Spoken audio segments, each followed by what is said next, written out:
want to say again good morning to our listeners on Classic Radio, and a wonderful good morning to our viewers that's just about joining us on the GBN's television, Channel 7 and Channel 11, Channel 20 if you're in cable. Those of you that's following us via the World Wide Web at www.gbn.jd, or you chiming in via our Facebook page or YouTube channel. It's your boy JC here with you, and this is the televised edition of the Mid-Morning Buzz. It is Wednesday, a glorious Wednesday morning. It's the 14th day of the month of July, and it's indeed a pleasure being here with you. Wednesdays, as you've come to expect, we link up with the folks at the Wireman's house, and there's always an interesting program that's lined up, and every day we take it to the next level because we understand we live in a mixed, diverse society, a society that calls for inclusion, whether or not you're physically challenged or otherwise. We appreciate that even in the business community, there's partnership, there's mergers, there's relationships, and you have to cater for everyone else. So it's about the time that allows me to say good morning to my good friend Chris and Lady Duncan inside of the Wireman's house.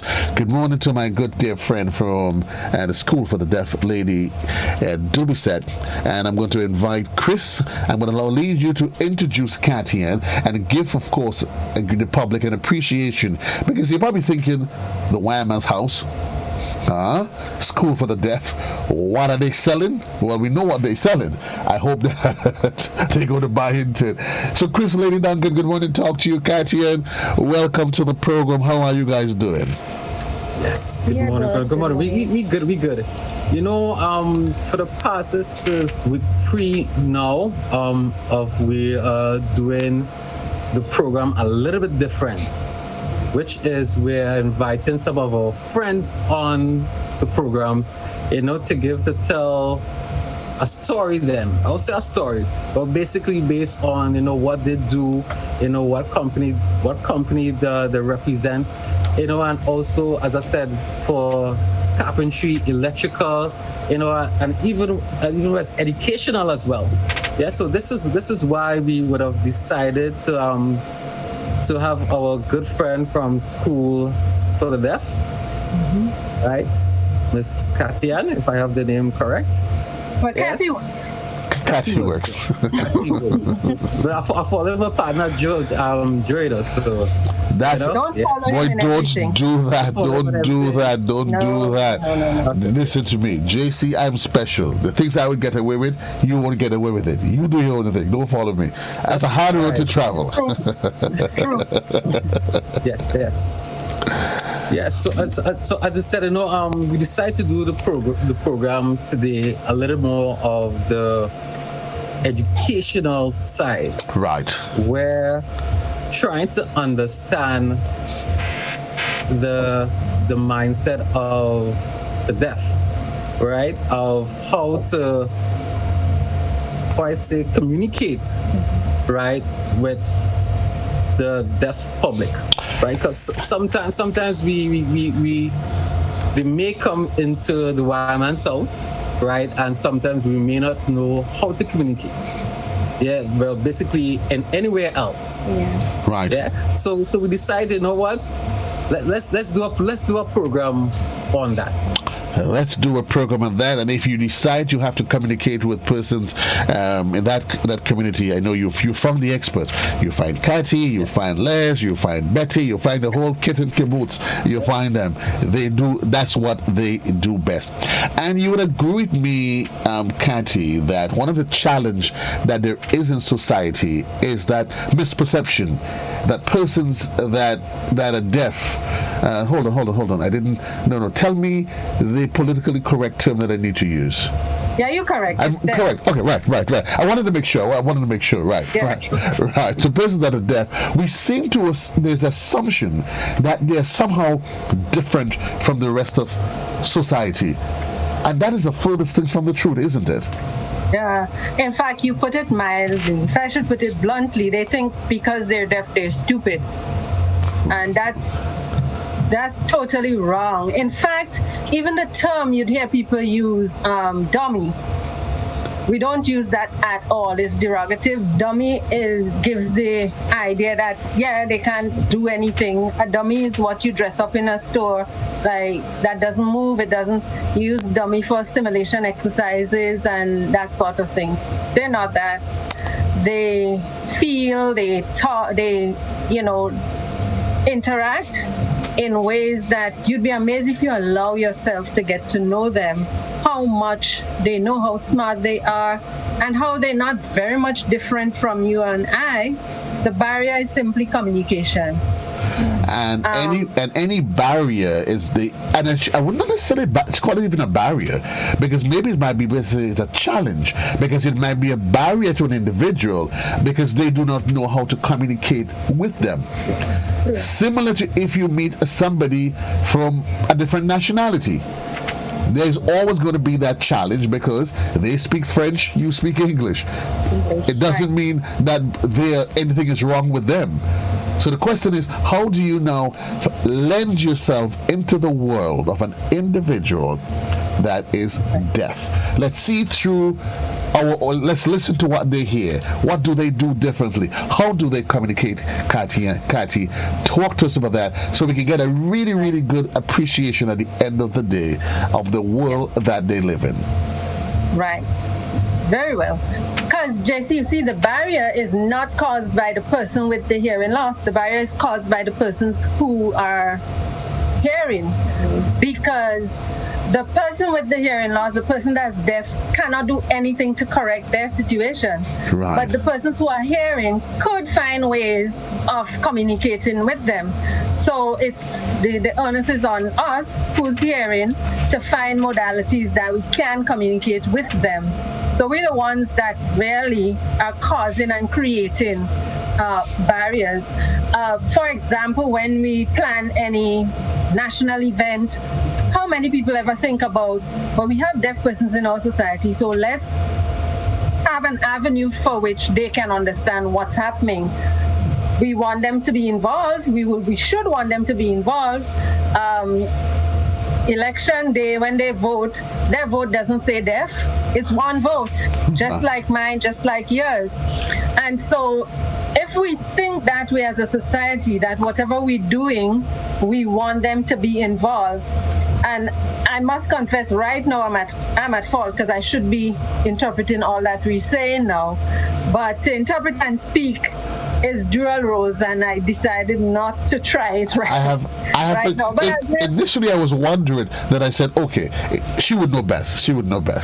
Yeah, I will sign some things, but to sign everything that we're saying would probably be even more confusing that I'm trying to interpret for me, for you, and for Chris at the same time. It could be a confusion. Right. So we'd probably set up a little differently next time, and maybe I'll make better input in that regard. But today I'm talking to the hearing public, specifically because I want them to understand that the persons with hearing loss, they can function in our society much better if we are willing to include them. And it's just learning basic sign language. For some of them, you don't even have to sign, because not all persons with hearing loss use sign language. Okay. No, not all.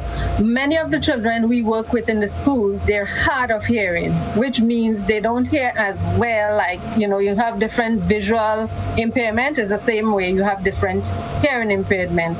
Some people wear glasses, but they could see without it. It might take a little strain, a little more effort, but they would. For some people, if they don't have their glasses, they spoil. Same way, some people have hearing loss. You have from mild to profound, and anyway in between. So it depends on the setting, it depends on the situation. They may be able to understand. They may understand and have gaps in what they hear. And could you imagine listening to the TV or the radio, or your internet does that to you sometimes, and how frustrating that could be. You're hearing some of the conversation and you might just miss a word, and you're trying to figure out what it is, and you might get it eventually, but by the time you figure out what was said, a whole lot of other things were said after that, and just think about that. It could be very overwhelming for an individual. I mean, you put it that way, Kathy, and all of a sudden you've painted a picture in my mind, and because I'm thinking when there are a lot of occasions when we do these Zoom link ups and the internet starts to drop. Just thinking about it, I am here, and you hear one word, and you have to now start to assimilate. What did she say? You have to wait and then say, please repeat. And then the challenge in that gap is that what the person may have said, based on what it is, it can lead to a total misinterpretation and misrepresentation. And for me, I have to be very, very, very careful. Joe, sometimes you try to either read the lips as well. You try to read the lips, as well. I think you're saying XYZ, So Chris, the movements on your lips. So Chris, read my lip. What was that? How? No, but I just called you a cow. I should. The lip formation for how and cow is the very same. How would you tell the difference? Yes. So, yes, they depend on lip reading to a large extent, but you see how even that could become a challenge. Yes. Interesting you say that.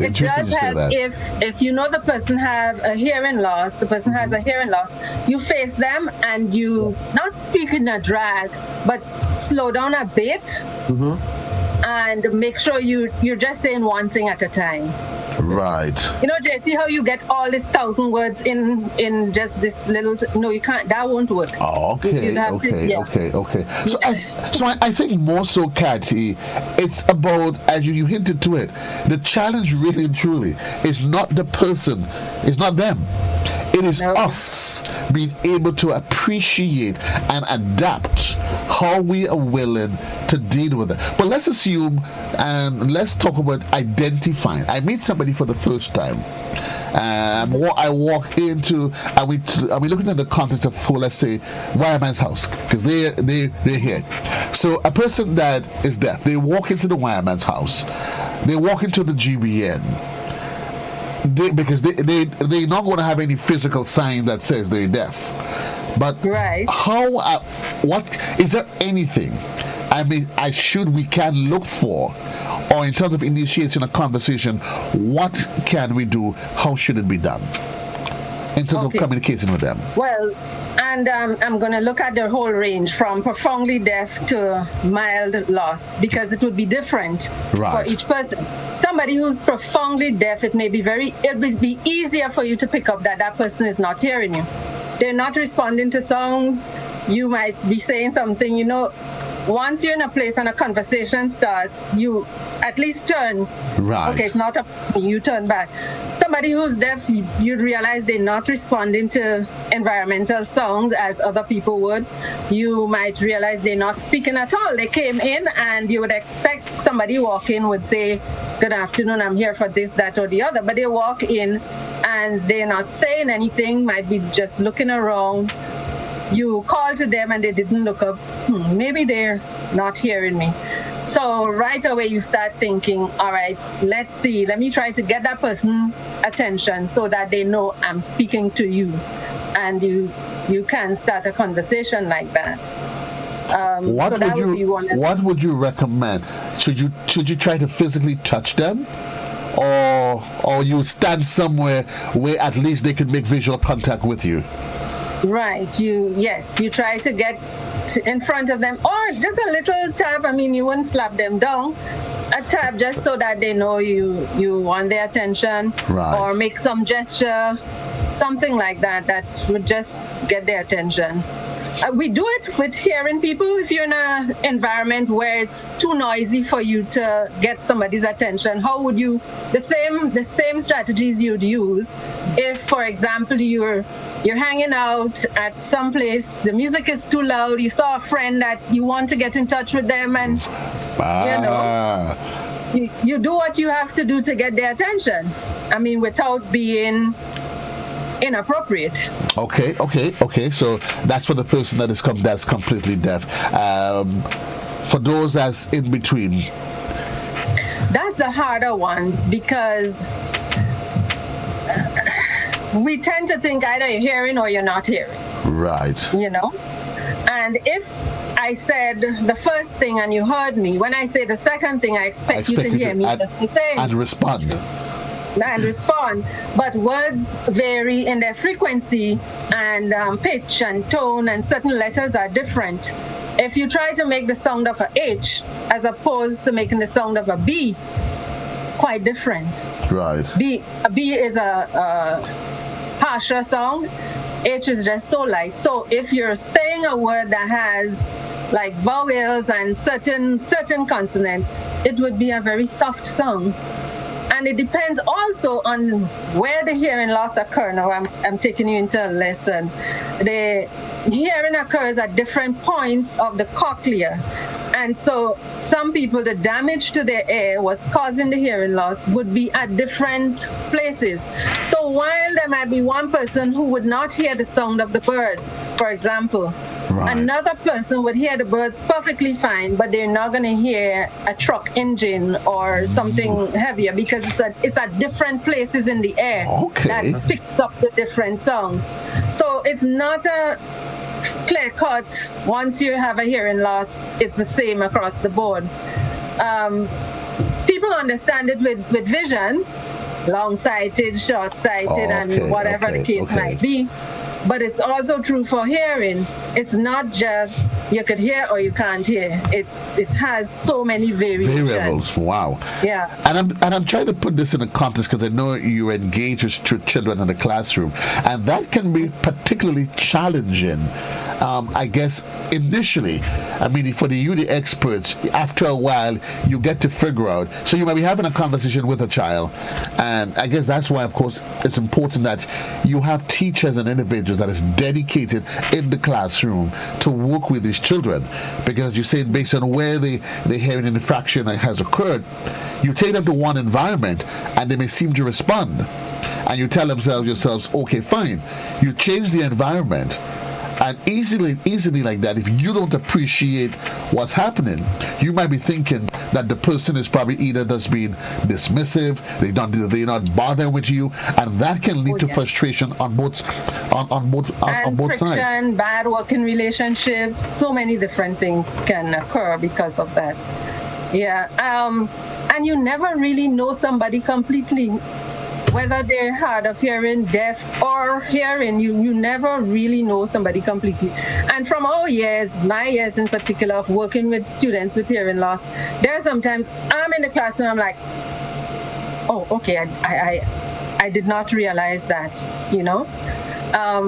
If I give you a particular experience I had with a boy that one day I'm in class and I'm interpreting all that is very important for him to learn what is happening in the lesson. Right. But within the lesson, within the class, little jokes are passing here and there. As far as I'm concerned, I'm here to help you with your academic work. The jokes, let them fly. Right. And he just got up and said, everybody's laughing and I don't know what they're laughing at. I'm fed up of them. And I'm like, oh, okay. Okay. I wasn't expecting that. Because he's seeing other people are laughing, but nothing I'm saying to him is anything to laugh at. Right. So he's realizing there's more happening in the class than I am giving to him. And then I'm like, okay, so I have to now do things differently. I have to put in there now some of the little jokes and who said that from in the back of the class, and who was teasing the teacher when the teacher not even hearing, and they're making a little. So you have to try to give them, remember now is part of their social life. Wow. And there are a lot of things that as a hearing person you learn vicariously that makes up maybe more than 50% of your learning. Not everything you know, you learned it in the classroom where the teacher writes it on the board. You overhear things on the bus, you hear stuff that wasn't even meant for you, but you learn from it. They're missing a lot of that. I'm assuming the learning process is like everybody else. You have a child, you teach you sit and you at work, you overhear a conversation. You're on the bus, Chris talking to Duncan, but at the same time somebody in the back having a conversation, and you have all of these different exchanges that's taking place.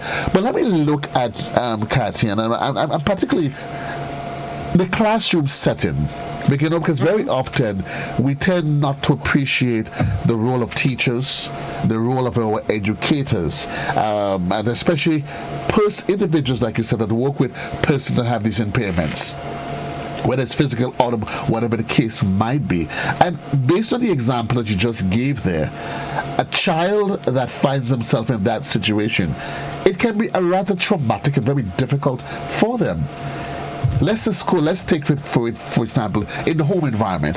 If you have an individual or parent that doesn't quite themselves appreciate and understand the different techniques in operating with functioning with that child can develop some strange emotions. As you said, he jumps up in the class and say, well, he's watching you like, no, Miss Dubison has to be the biggest fraud there is in Grenada. She's telling me one thing, but that's not what's happening in the classroom. And as you said, that can create some really, really, really, really serious friction. Yes. And lead to mistrust, issues of mistrust, and all those sort of things. Yep. And we've had deaf persons walk off their job because they think that people are talking about them and people are complaining about them, and this person don't like them, because you're reading emotions, you're reading people's body language, and you're taking it all onto yourself. And that must be about me. Or it happens to us. If you're in a company and for a while people are going on and talking, you're not really hearing what they're saying, but they're laughing, and then they look in your direction. Well, oh, definitely they just said something about me. It's like, But, I actually have a friend who works in one of Grenada's popular supermarket, and sometimes when I go home, I always actually look forward to actually seeing him.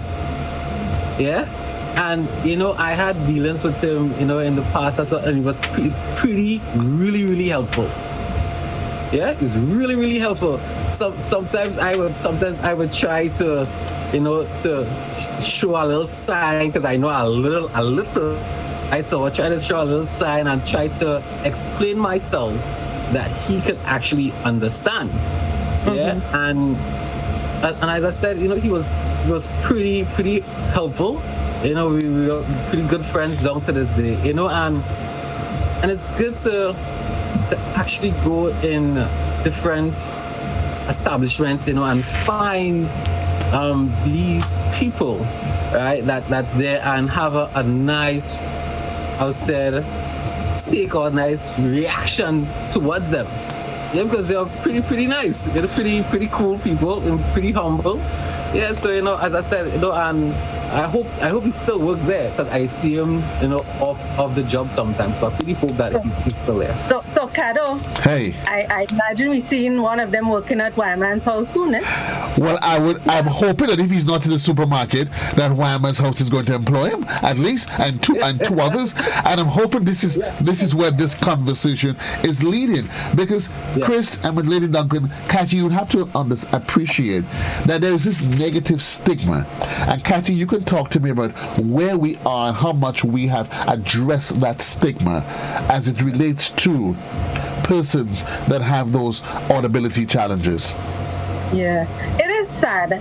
It's sad. And I think it's lack of knowledge, because like Chris just said, getting to know that young person, that person that he's talking about, change his perspective on the whole idea of persons being deaf, so much so that he wants to highlight what's happening at the school for the deaf, a change in attitude because of knowledge. And so that's all it takes, and that's why we continue every year. But deaf awareness is in no way limited to the month of June. That's just the month we use to commemorate, but it should be an ongoing thing. And we're hoping that as people get to understand better, then you'll see a change in attitude towards them, because they are very good workers. In fact, what we have found that persons who are deaf, hard of hearing, work more or harder than the other persons, because they do not stop to chat. Right. So while the others are working, and I've had deaf persons complain about that in the workplace, they're given more work than everybody else, because when everybody else sit down and having a chat, They don't have anybody to chat in with, so they're working. And sometimes they finish their quota, and when the work is not done, they still have to be doing what somebody else should have been doing while they were having a chat. So once they know what they're about and what they have to do, you find you get more productive hours from them than the person who would stop to make a little chat every now and then.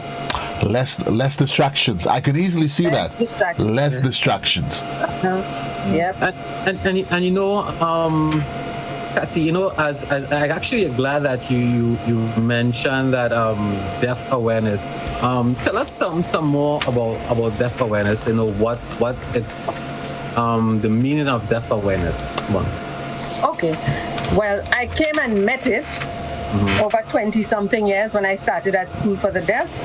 The School for the Deaf in the month of June commemorated Deaf Awareness Month. Now, I think International Deaf Awareness Month is not June, so June is unique to Grenada. Yeah.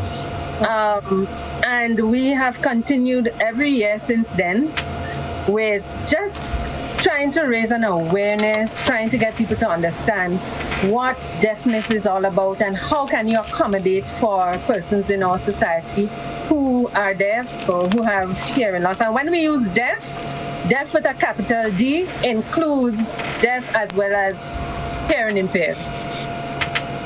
Deaf with a common D is a medical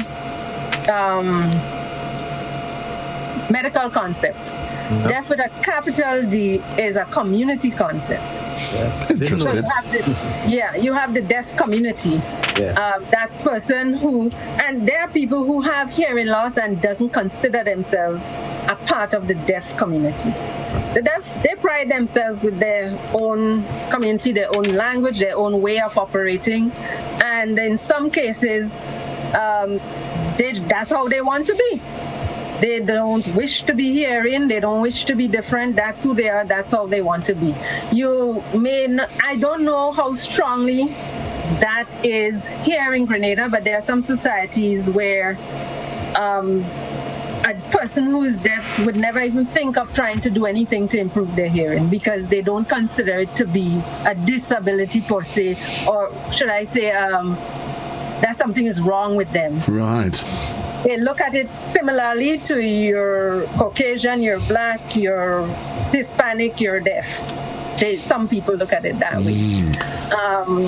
And then, of course, you have some people who take very long to accept the fact that they are deaf, have a hearing loss. And what I have found, persons who, the longer you take to admit and and start using strategies for life enrichment, it's harder on you. And I would assume that if you were born with it, or as you said, the earlier you've been introduced to the reality. So for a child, if you were born with those challenges, you grew up with it. It is one thing. Imagine me at my age now. You're trying to tell me, and I keep calling seriously. That, I guess, adjusting to that. I mean, it is frustrating by itself if you're trying to speak to somebody and maybe they're speaking too soft, you're not hearing them. That frustrates you off the cuff anyway. Just not being able to understand what they're saying and to respond appropriately. More so, if it is something that is much more complicated, you then get to realize it could be a pretty, I don't know. God bless. I mean, sometimes you think about it, and I mean, I'm fortunate, Kathy, that I'm around individuals, of course, who offers me the luxury of dealing with those sort of situations. So for me, Chris, you actually know how to sign? I know a few. I feel so disappointed, Kathy, because I have no excuse. It's been a while that I haven't made any of these signs. Well, I feel so disappointed because I have no excuse. Kathy and I should be having a conversation easy here. You understand? Oh gosh. Okay, you need to talk to Les and Betty. So I guess as much I don't know if we have enough time. Kathy could actually, make some signs for us and explain what's the meaning of some of these signs. Okay, so let's take the next 2-3 minutes to do that. So basic ones. Okay, good morning. Because when you meet somebody, you'd want to greet them. Your hands from your lips into your palm. Oh, I have to pull this down a little bit. I know that one, Joe. So good and morning comes up from, right? Come up. Good morning. Try it, Cadore. That's why you can't do it till today because you try. So let's go. Let's start it. Good. So good. Morning. That's right. Oh, wonderful. wow. And just clap like this. We clap like this because no need to make the sound. So you just happy. You mean the spirit fingers? Right. Oh, you see how easy this is? A little bit of spirit. Okay, feeling the spirit, right? Okay, so that is good morning. The morning is like the sun is coming up. Okay. So this is good. Good. And this is morning. Sun is coming up. So then good afternoon is same good and the sun is going down. Okay. Good afternoon. Good. And so good night, the sun is gone. Good night. So it seems to be a bit sharper. It goes. Yeah. It's gone. It's done. Oh. Good morning, good afternoon, and good night. And goodbye. This is goodbye. Or just this. we do the, well, as you see, there are things we do all of the time. So I'm going to ask you, Kathy, and you did. So we already said good morning. Good morning, Kathy. How are you? Fine. Palm open on your chest. Fine. Oh, okay. On the chest. I'm fine. Yep. Fine. I'm fine. Okay. That's simple. Is that simple? Mm-hmm. Wow. Do you think, Kathy, that what needs to be done, because we keep talking about adjusting our education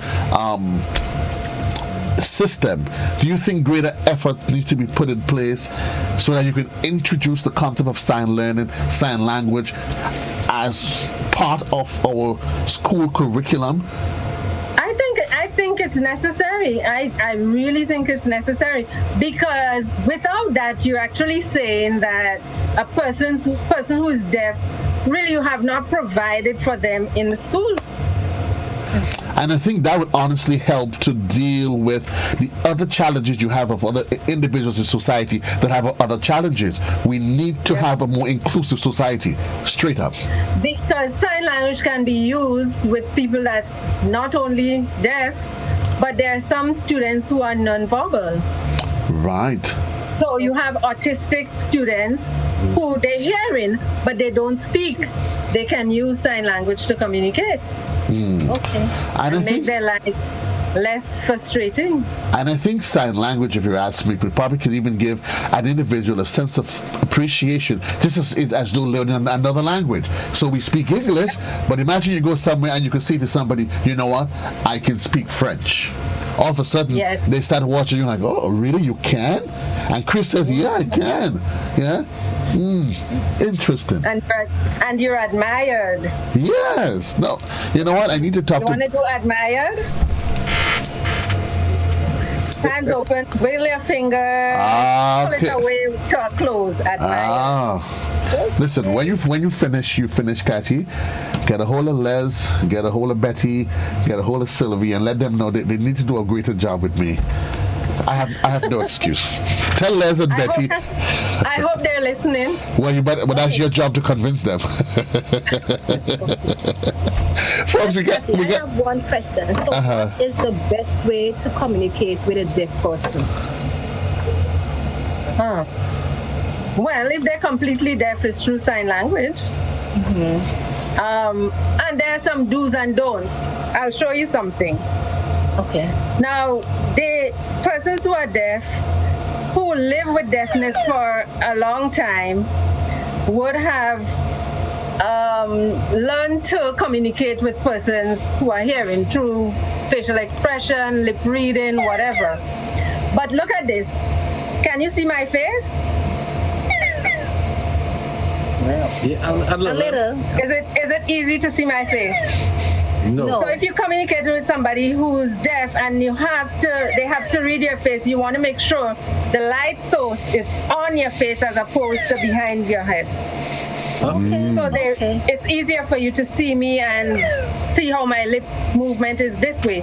But when the light source is behind your head, you cannot clearly see the expression on my face.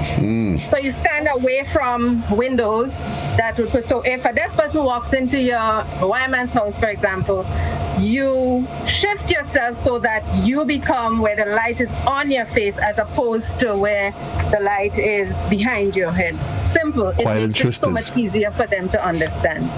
Quite interesting. So, So there are Chris, those simple things that you want to do. You don't talk and have something like covering your mouth while you're speaking. You might have a paper and it's covering your mouth. Or you're talking and you turn your back, you're doing something else. You try to make sure you maintain eye contact. You maintain that sort of face-to-face visual. Yeah. which on any So given, that's, which on any given day, Cathy, it is rude either way to be having a conversation with somebody and they're busy looking away, or it is just rude either way. Well, sometimes it depends on the setting too, Cadore, because if you came into Wireman's house and you're ordering materials and they're trying to reach it for you at the same time, you're asking for this, so they went to get that, you turn around to get. But if you know now you're speaking to somebody who has a problem with hearing, you wait and get the information first, then you go fetch what you're going to fetch. Don't say anything while you're not facing them, because you might think you communicated, but you probably would not have. 20 minutes to the hour, guys. We've gone 10 minutes above. I see there's somebody that's logged into my chat group. It means Chris, it means the lady Duba said we need, and this is quite interesting. And what is interesting, particularly about this one, normally when you and I have these conversations, we're talking just about Deaf Awareness Month and what's happening. Now we're really getting into the heart of the conversation, looking through their eyes, what's happening to an individual, a person within the deaf community. I mean, this is taken to a different level. I was just here, as she was just talking about the light, I was hearing a little noise. That brings me to my next question. Emergency cases. Okay? How will the public know when someone that is deaf have an emergency? That, let's say, God forbid, they're not feeling well, and they're about to collapse. How would they indicate to someone they are sick? They need medical attention. Well, again, the most efficient would be sign language. If you can't understand that, you can read somebody's, whole demeanor, that they're not looking very well. They'll be squinting of the face. They may be holding some particular part of their body or stuff like that, which would give an indication that something is up. Okay. Right? But they may want to tell you they're sick. That's okay. Both hands, one at your forehead and one at your stomach. Okay. That's sick, right? Yeah, sick. When he said emergency, you know what I thought you were talking about? How would they know, okay, even the emergency vehicles, the ambulance and so on, you ever wonder why they have lights flashing like this? Right. It's not for the hearing public, that is really for the deaf and hearing impaired, because we would hear the siren. It's loud enough that if you're hearing, you definitely would hear the siren. But the lights is mainly for persons who are not hearing, they would see. Interesting. Quite interesting. So that's why the emergency vehicles are equipped with both. And as you said, Cathy, in the case of an emergency, even us, that we can speak, we have found ourselves in situations where, depending on what's affecting us, maybe a pain is taking us, we find ourselves speechless, but we make signs, we would wave, and you are right, because of the way they communicate, they read facial expressions a lot. You read. So if you look at somebody and you see them grimacing and they're doing this, or they do, you assume naturally that something is not right with them. So I think, but before we run though, we talked about the sharpening of the other sensory organs. How much of a factor is that? Is that actually true is that actually truthful, or is it just that is it happens naturally, or is it something they just learn because they lose in one, they tend to depend more heavily on the others? Well, Jesse, you asked the question and you answered it yourself. So that's what happens. Yeah, actually, that is what happens. Whatever skill or whatever you train would be what gets better. Right. If you want your muscles to pump, you exercise it and it gets bigger. You want whatever it is you train is what would be dominant. So if your eyes are now being trained to understand your environment, then your eyes' ability would improve, would increase because you train it every day. And so that when even persons who do not have any particular loss can train any part of their body to become as sharp. Is what they do with the Navy SEALs. They subject them to certain conditions long enough, hard enough that they become almost like a sharper individual in sight, in perception, in speed, in accuracy, and all of that. But not just that too. I have sharpened my skills of not hearing sometimes. How not to hear? I just mentally block you out. I sit in a room and I learn to block you out. See, I feel that one started from way back when in preschool. True. Sometimes, Kachi, that's the way you get your own sense of self-preservation. And I think maybe if we learn to work on sharpening some skills, unless sometimes you have to know, listen, you know what? Hear more, speak less. Speak now, keep quiet then. I think either way, whether you have any challenge or not, we probably must just learn on sharpening all of our skills anyway. Anyway, Kati, it is always a pleasure. Chris, I applaud the effort of the team at the Wireman's house. Kati only normally visits me once a year, you know? Yeah. She visits me once a year. No fault of hers, because the truth is I know she is busy all year long. You have quite a lot of children to deal with, and it's just a handful of you guys. Yes, it's really a little bit of us for the number, because if a child is deaf and depends on sign language for their education every day, you cannot share a tutor. Right. Because every time you need to have somebody there all the time, or else they don't know what's happening. What is the teacher saying? What is it I'm supposed to do now? Regular teachers get a chance to teach physics and leave. For you, you have to be in the classroom for the entire day with them. But we can't, because we have more than one student that we have to attend to. I go to at least 2 schools in every day. At least 2, sometimes 3 schools in one day. Wow. They're not always very close to each other, so a lot of time is spent trying to get from one place to the next. I do hope that the business community, again, I applaud the Wireman's house for its efforts, and I do hope that other members of the business community would see the need to educate the general public. And somehow I'm hoping, Kati, that the next time I go to the Wireman's house, I'm going to walk in doing sign language alone. Yeah, and I would see somebody from the deaf community there, and they can serve me. In fact, I'm planning a trip to the Wireman's house soon. We'll plan a trip to the Wireman's house. And if they don't speak to me, I know when I walk out the door and I say, they know what I mean though. I bet you all of a sudden, Kati, all of them will start running behind me when I say, you know what? Mokali, see all that, God.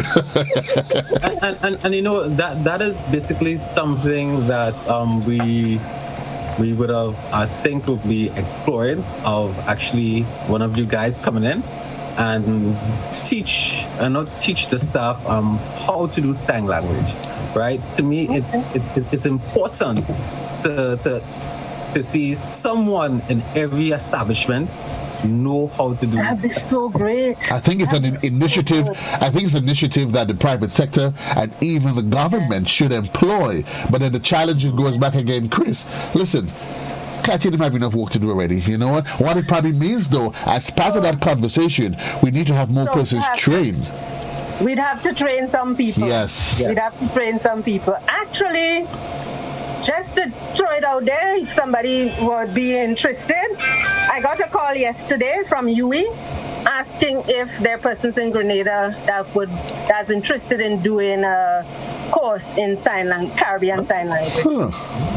But it's expensive. So But you will pay for it, right? no, you is looking for persons to join in their courses. Tell you. It's something that. Tell But you, it's something that we. Cadore. But it's something that yes, we need to. We can do the sign language, but in terms of certification and that sort of thing, I think we need to get that part of it. Definitely. How do I say it is time to wrap in? Because it's actually 10 minutes on to 10 to 12. Yeah. Time. We have been signing all our lives. Steady your head. No. This is warning. I'm warning you. Oh, that's a warning. I'm warning you. When you tap your wrist, you don't wear your watch down here, Cadore. Oh, well, I don't have a watch. I guess that's why. Okay. So you on the wrist. Usually it's here. Yeah, Okay. Time. Yeah, Chris. Let's get So this. I'm warning you. It's time. I'm warning you. It's time to say goodbye. Thanks a lot, Cathy. Thanks a lot, Chris and Lady Duncan with the Wireman's House. Again, thanks to all of our listeners and viewers across the GBN platform. Those of you in Classic 105.5 and 105.9. And those of you that chimed in via television on GBN's Channel 7 and Channel 11. For those of you in television, I send you back to Master Control for your regular programming. For those of you that should rate.